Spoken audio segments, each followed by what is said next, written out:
Welcome everybody to Two's Company, Three's a Podcast, Newcastle's #1 TV, film and gaming podcast. Now, as you may already notice, if you're watching this at home on the wonderful YouTube, we are one man down this week. And if you're listening to this on Podbean, Spotify, Apple Podcasts and YouTube, of course, you would have noticed there's only one voice. So my name is Dylan, usually with my co-host Mitchell, who's unfortunately off this week. He's going through some personal things, so I'm going to be carrying it solo this week, and it's going to be very awkward. I'm going to be taking a lot of breaks to try and recuperate my breath from just trying to fill an entire hour or half hour at least of content. So we're going to rip straight in, but you better be ready because we're one man short because it's time for 2C3 Pod. Where is Dimzy from?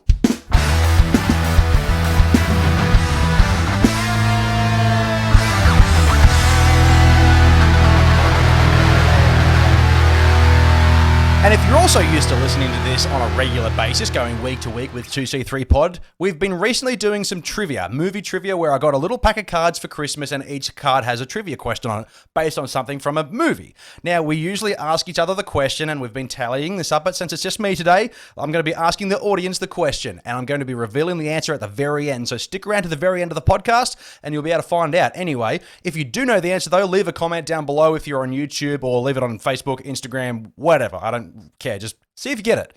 In the 1967 movie Cool Hand Luke, how many hard-boiled eggs does Lucas eat in 1 hour? 40, 50, or 60? Now, usually I'd repeat that question, but since it's a podcast and YouTube video, you can just go back and rewind it, I guess. But first tip of the week. Now, it's been a pretty massive week for podcast news or pop culture news so far, but the biggest one, of course, being the full reveal of the Batman suit. Now, the Batman, obviously being written and directed by Matthew Reeves, or Matt Reeves, however you want to pronounce his name, starring Robert Pattinson. Last week, we discussed on this show that there was the sneak peek, the what do they call it? The suit fitting, the test footage, yes, where it shows Robert Pattinson in the iconic bat suit, but only from the nipple up. You'll see in that video, of course, and our podcast last week when we discussed it, that the cowl itself, it looks kind of leathery, and then you've got like these metallic chest plates, which look a bit robotic and very reminiscent of the Arkham games. But now, as of this week, that has just gone. We've got a full reveal of the bat suit. Now, what it is, of course, is a stuntman riding the bat suit, riding a motorbike wearing the bat suit, obviously. But, you know, I'm not really sure how the world is taking this at the moment because some people are saying, there's a bit of speculation. Now, when you go and Google this, because I encourage you to do this right now, you'll be able to see the full video of the stuntman riding what's assumably the bat motorcycle in this case, where he falls off it, he trips over. So whether that's deliberate, I don't know. It kind of looks like he fucks up. It looks like he slips over in the rain because that bike looks heavy as hell. But a few distinct features that you've got on the bat suit. Now, first and foremost, he does have that metallic plated chest, which we did see in the test footage, but other parts of his suit of armor, essentially while he's riding this bike, especially the shoulder pads, the arm gauntlets, which look like they have certain gadgets or arrows in them, the suit, the pants, everything else kind of looks, it's got that homemade feel to it. So it makes me think that this Batman throughout the film may go through a few different iterations. First being this particular suit where he discovers that he has to wear this thing in order to fight some sort of supervillain, but later on in the film he may end up upgrading, as they always do. They always get a suit of armor. We all remember the upgrade from George Clooney's Batman, whichever one that was, Batman Forever, Batman fucking who knows, where they all got the silver really metallic robotic fucking suits with the nipples. It was really weird. Anyway, I've got full confidence that this suit, may even take the entire film. I think it looks very good. As I said earlier, it's got that homemade sort of feel to it, and the bike definitely isn't overly technically complicated. So very different to The Dark Knight Rises, very different to everything we've seen in prior Batman films, probably since Michael Keaton, so 80-something, 1989 possibly, whenever it is. So I've got a feeling this is going to be grounded in a reality to a certain degree, but it also may be set in the 90s because, as I said, it doesn't look too technical. But I do know one thing for certain is that this particular bat bike that he's riding, which you'll see in those images, it looks kind of like a Harley Davidson where it's got the black sort of cover over the light at the front, where it's got like these two bat ear looking sort of pieces, shaped into the design. However, if he was to run into something or come off that bike for real and go forward, those bat ears on that thing would impale the fuck out of him. So you want to make sure that while you're filming this thing, dude, that chest plate is real and it's going to stop anything from puncturing your chest. But going back to the actual stuntman, I don't know who the stuntman is. I'll see if I can find out. It looks like they're filming this on some sort of graveyard, and people are speculating that there's another bike in front of them, which you can see in the image, that may be Catwoman, but there's no real indication. There's no distinct sort of costume designs or bike designs around that. But Zoe Kravitz obviously playing Catwoman. Back to Batman.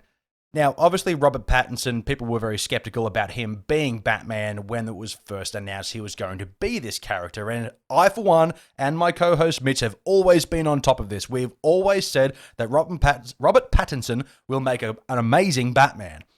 But having a look at these images of the stuntman and up close and personal to his face, he kind of looks like an older gentleman, a bit more grizzly, a bit more stubble. I think that would make an amazing previous or current DCEU Batman, which is Ben Affleck's, for example. So this stuntman himself looks like he could do Batman. There's your perfect casting right there if Robert Pattinson gets cold feet. The other thing as well, you'll notice that there's dots on his face. Now, obviously, anybody who doesn't know this for whatever reason, if you're into filmmaking of any kind, it seems like they're going to be CGIing Robert Pattinson's jaw over the stunt double, which happens in every film. And the other thing people are weirded out about is that Batman, where's his cape? Well, like every Batman prior, except for maybe Michael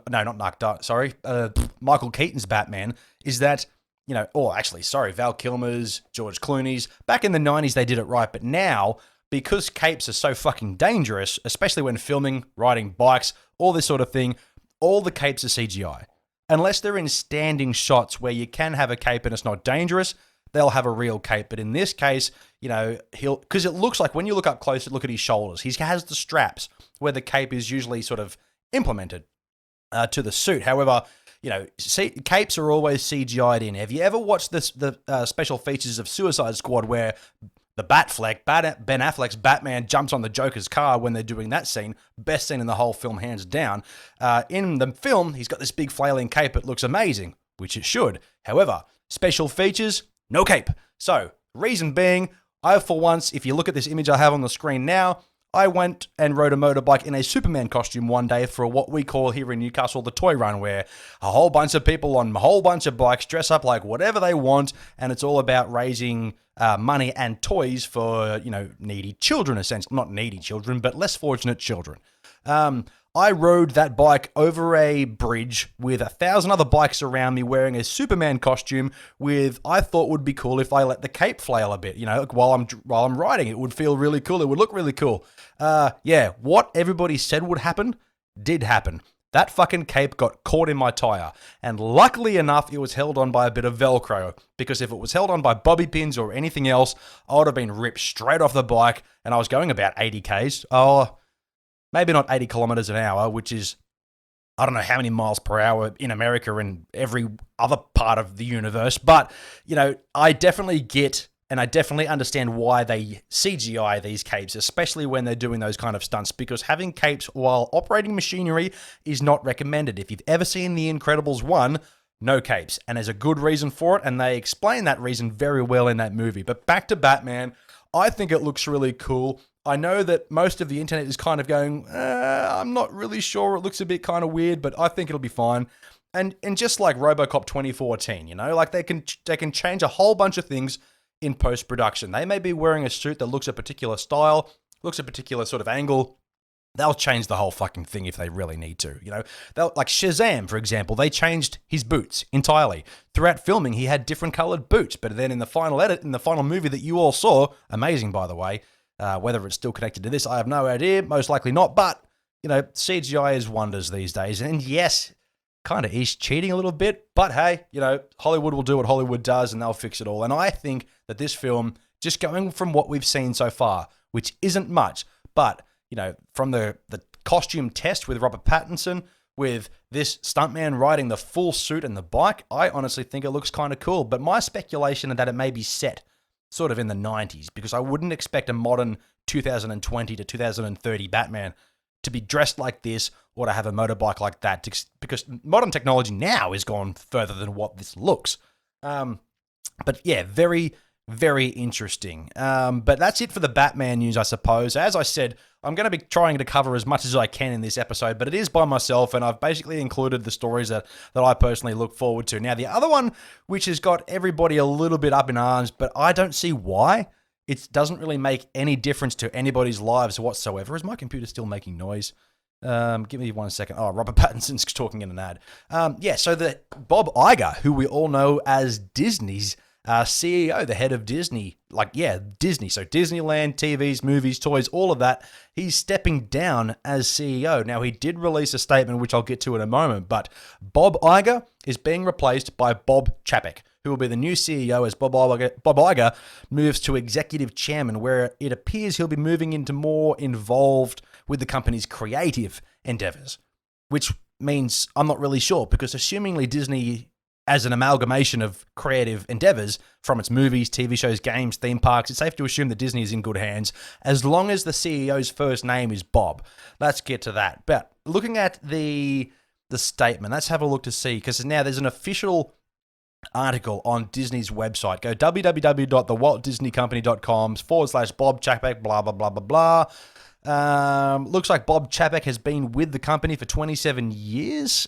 He's had successful leadership experience across Disney's theme parks, consumer products, and studio businesses. So films, toys, theme parks, bloke's got it all. So he's definitely going to be a good fit for the CEO of such a massive conglomerate. But it's just strange, like right after the purchase and the merger of 21st Century Fox, which is, owned by Rupert Murdoch, that Bob Iger would just turn around and go, you know what, I've had enough of doing this. I want to move on to something else. But I don't think considering yourself as an executive chairman isn't a step down.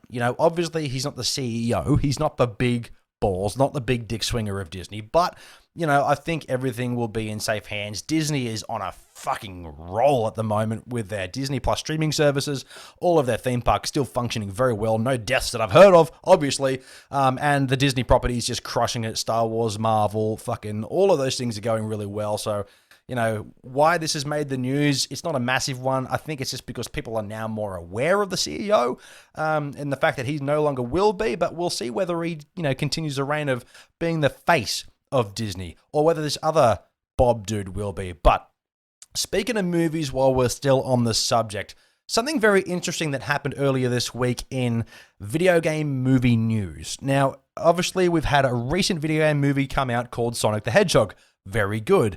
Prior to that was Detective Pikachu. We've had Doom Annihilation. Shout out to Tony Giglio, my boy. We've also had Tomb Raider, if I haven't already mentioned that. We've had quite a few, and Warcraft, of course. So we've had quite a few decently sized video game movies over the last few years. Now, speculation for a little while has said that Borderlands, the video game Borderlands, cel-shaded multiplayer action shooter Borderlands, is getting a movie for some reason, but a director's now attached. Give me 1 second while I have a sip of my water. And the reason I have to apologize and ask for permission is because none of this is edited. Thank you. Anyway, back to it. So yeah, the director of the Borderlands movie, which has been chosen, we're going to open up the article because this was reported by Deadline. Shout out to you guys. Deadline do a lot of good reporting. Eli Roth. Now, if you're unfamiliar with Eli Roth, you definitely would have heard of his movies, and especially if you're a listener of this show. Shout out to everybody who's listened to 2C3 Pod, Two's Company 3's a podcast in these past few, almost 12 months now. We're certainly getting close to 12 months mark for Two's Company 3's a podcast, so really appreciate it. Really appreciate it. If this is your first time listening, I do apologize how janky this may be. I'm doing this on my own for the very first time ever. So, I appreciate you listening this far in. Please like and subscribe, and all of that jazz. But back to the news. Eli Roth is set to direct a feature-length take on 2K's first-person shooter PC/game console Borderlands, produced by Lionsgate. Now, I'm not overly versed in the Borderland world. I know my partner is. She loves Borderland. I've tried playing it with her split screen. I just can't do it. But essentially, it's a very hyper-stylized, cel-shaded style game. If you're unsure what that means, it basically looks like a comic book. There was a really good cel-shaded game that came out on PlayStation 2 and I believe original Xbox many years ago. called 13. It was like a spy action kind of James Bond-esque first-person shooter, and it was bloody amazing. Now, I've been told over the internet that there's a reboot of that coming, or at least a remaster, which I'd be looking forward to. But back to Borderlands, Eli Roth is most famous for his horror films. Eli Roth, let's have a quick look of him to see if I can pull up the names. Now, obviously, he wrote and directed Hostel 1, 2, and 3, I believe, all of them. He also has done The Book of Eli, which stars Denzel Washington, where he's a blind man, but nobody really knows it, and he has the last, in a post-apocalyptic world, he has the last copy of the Bible, and it just happens to be in Braille. So, spoiler alert for that movie. But Eli Roth, let's have a look at the other films that he's done, because he's a very interesting choice to direct a hyper-stylized, cartoonish kind of... Actually, that's another good point. Is this film going to be entirely animated, or will it be live action? Or will it be live action with an animated element pasted over the top? Because one thing that I could think would really work with a film like Borderlands, there's a very good episode of, what is it called? Something in Robots that I talked about on this show a little while ago. It's on Netflix and created by Tim Miller. Love, Death, and Robots. There's an episode in that TV show where it looks like the characters are intertwining, and there's a female who's on the run from somebody trying to chase her, obviously. And it's filmed live action, but it has like this animated cartoon sort of filter on it, and it looks really cool. And it kind of looks like a cell-shaded comic book. I think that would really work, but I doubt anybody has a fucking clue what I'm talking about. Anyway, Eli Roth. So, most notably for his horror films, Hostel, Cabin Fever, which is an immensely violent set of films. Not great. He's done... I didn't realize he directed The House with a Clock in Its Walls, which is starring Jack Black. That's kind of a strange one, but it goes to show that this guy has range. He's not just entirely horror. But let's see what else he's done to see what else he fits. Okay, so Green Inferno, The Man with the Iron Fists, Aftershock, Grindhouse Thanksgiving. I'm going to have to look into that one. But yeah, Borderlands is on the way with Eli Roth. Now, I thought Eli Roth... Oh, wow. I feel like such an idiot. God damn it. Okay, so why did I think he wrote and directed The Book of Eli? And no, it's not because of the name. It's not because of the name of the film. I swear this was him. But I'm giving credit to someone who doesn't deserve it. Let's have a look. Wow. Directed by Albert Hughes and Alan Hughes. That's real dumb. Real dumb on my part. I have no idea why I thought that. Anyway, that was obviously a massive... assumption on my part. But Eli Roth, so yeah, he is most notably known for horror films, and he's going to be writing and directing Borderlands. So, I mean, as I said, not a huge fan of the game, but I will watch the fucking movie, and hopefully, it'll be good. Let's see if there's any information about its release. Nothing so far, at least from what I can see. So, yeah, anyway, on to some more news that I'm a bit more acquainted with, rather than going, well, this director wrote and directed this amazing film, and he totally didn't. Oh, man, I feel like such an idiot. And this is why you edit podcasts, or at least have somebody to bounce off of, because if I said that in front of my co-host, Mitchell, he probably would have roasted me for the fact that I said that. And I've probably said it on previous episodes as well, so now I know. Anyway, listen.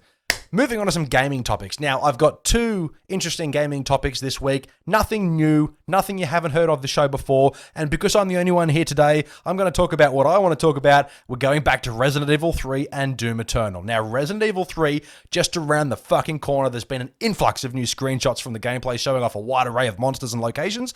It looks bloody terrifying and terrific if we didn't already know this. But now, I urge everybody listening at home to just go to Google, type in Resident Evil 3 screenshots if you're a fan of the genre, and if you're a massive fan of modern horror video games, at least the good ones, because there's billions of them and 90% of them suck balls. But Resident Evil, as we've discussed in the podcast previously on many different episodes, that the Resident Evil 2 remake, which came out a number of years ago now, was absolutely magnificent. And the fact that it's a remake of a nearly 20-year-old game, it just goes to show how good that game was when it first came out. The fact that it was almost a carbon copy, complete shot-for-shot remake, just with updated modern graphics, of course, and modern technology with programming the monsters and enemies and how everything worked, it was next level. So, after the success of the Resident Evil 2 remake, looks like Capcom got straight onto developing Resident Evil 3 remake. Now, for those who are unfamiliar, Resident Evil 3 is where the enemy Nemesis was introduced. And Resident Evil 3 wasn't supposed to be Resident Evil 3. It was supposed to be a spin-off originally. So the original game from the early 90s was quite short, especially in comparison to Resident Evil 1 and 2. And that's because it was a spin-off. Turning it into a full sequel, I'm very fascinated to see how this new remake stretches things out a bit, whether it will expand on the lore and expand on the story, add more in, add new monsters, new areas, new places to see, new things to do, new people to interact with, without losing too much of what the original charm had. Or will they keep it to that short level pace? Will things be very similar like it was in Resident Evil 2? We're yet to find out, but I urge anybody who has an original PlayStation or emulators on their computer to play the original Resident Evil games, because although they may be intimidating to look at, because there's tank controls, everything's a bit weird, it's old school, it's kind of ugly compared to today's, graphics, but it's got a modern charm to it, and they still play exceptionally well. And I definitely recommend playing with tank controls, because just like most games, imagine picking up the PlayStation 1 controller for the first time and realizing there's no thumb pads. Back in the day, when you played classic games, you really had to figure shit out. And that's why I think games took so long, is simply because there was no way to look up a walkthrough on the internet, at least not when I was younger playing video games, but also the controls were fucked. So you really had to learn it and figure it out. Now, obviously with modern iterations of older games, all of the controls are updated as well. So I believe this game, just like Resident Evil 2 Remake, will be easier in that sense. But obviously, if you're looking for a challenge, just crank up the difficulty. These games definitely know how to handle their difficulty. But there's been, I think it's 23 new screenshots, or at least a whole bunch of new screenshots showing, new areas. Now, Nemesis is a hyper-programmed version of Mr. X from the Resident Evil 2 game, the remake.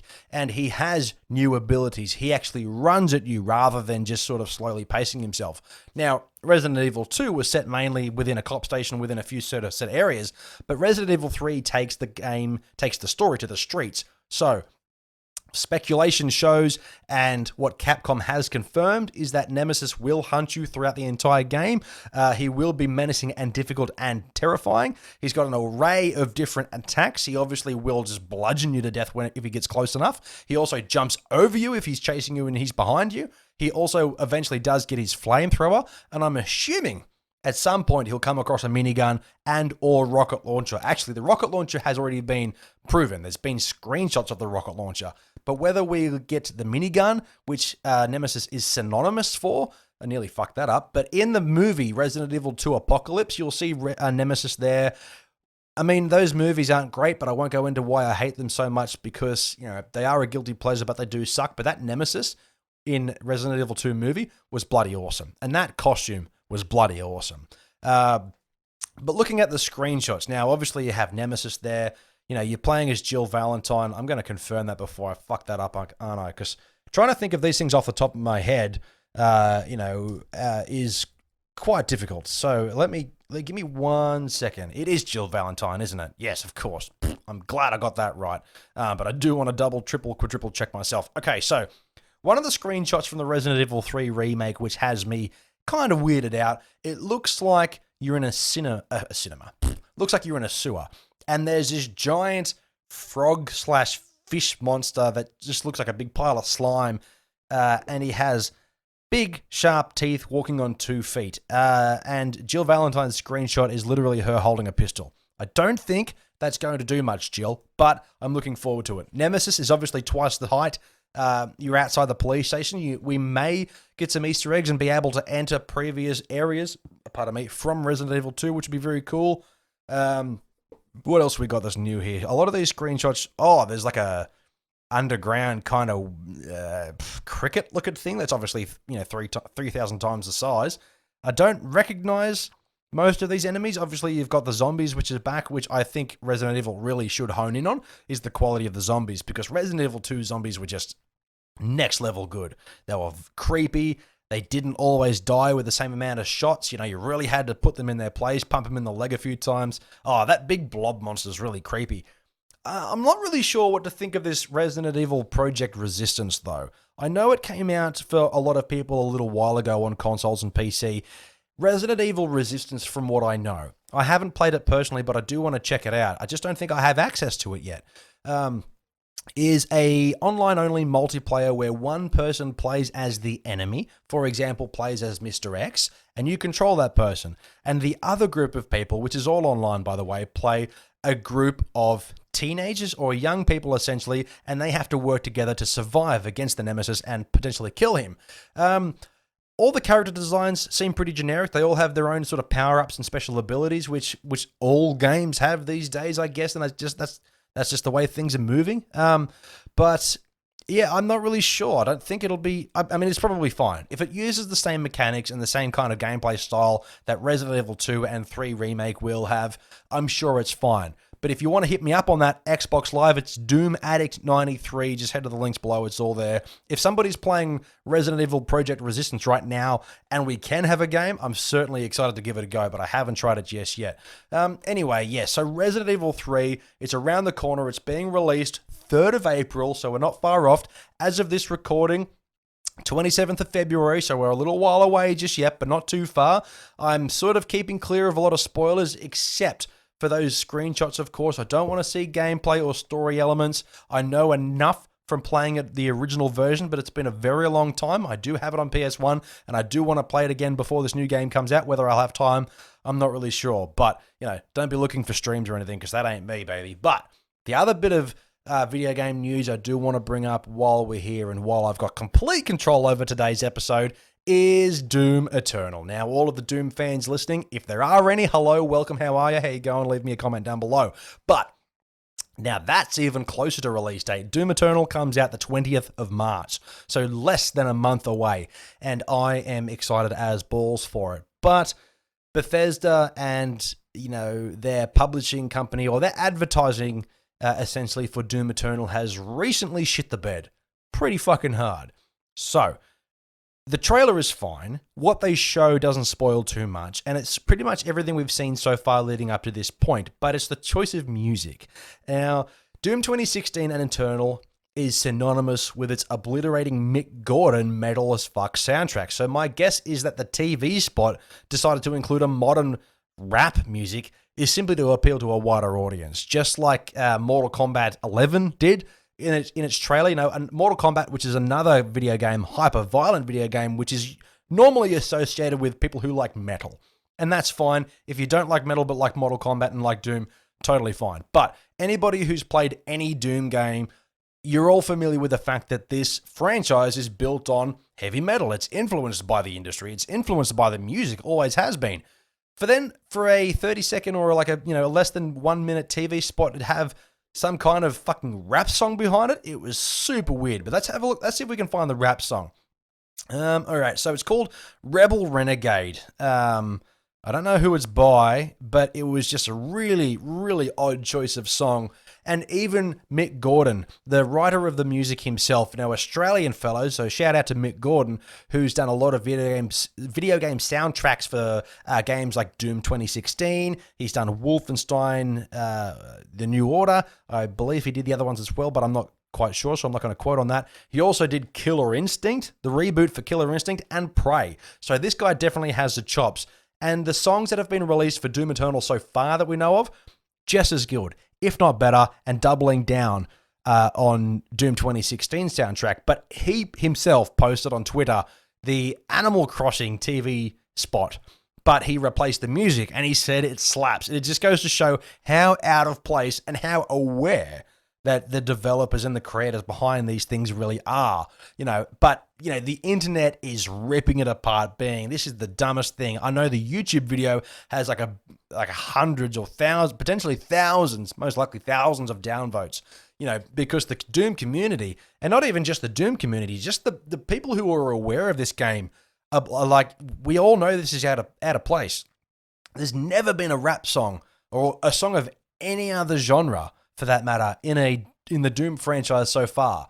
So the only reason that I could think that this trailer had a rap song in it is simply because it's going on television, and metal, especially this industrialized, hyper hyperactive, essentially metal that's used in Doom really, I guess they don't think it resonates with television audiences, and I guess it doesn't. But Doom is the perfect platform to really go out to TV with Mick Gordon's soundtrack and go, fuck you.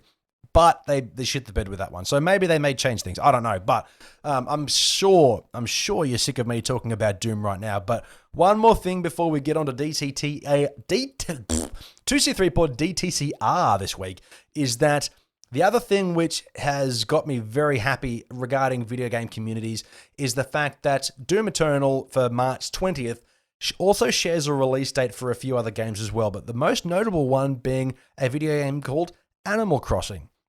Now, the two communities have come together in a very, very strange way. A lot of the times, if you have one game releasing on a certain date and another franchise releasing a game on the same date, there's usually a bit of competition, a little bit of clashing amongst communities. But I think it's the sheer contrast of difference between Animal Crossing, which is a cutesy Nintendo game about animals, I guess, and then something like Doom to share the same date. The two communities have come together and there's 1,000 billion pieces of fan art combining the two.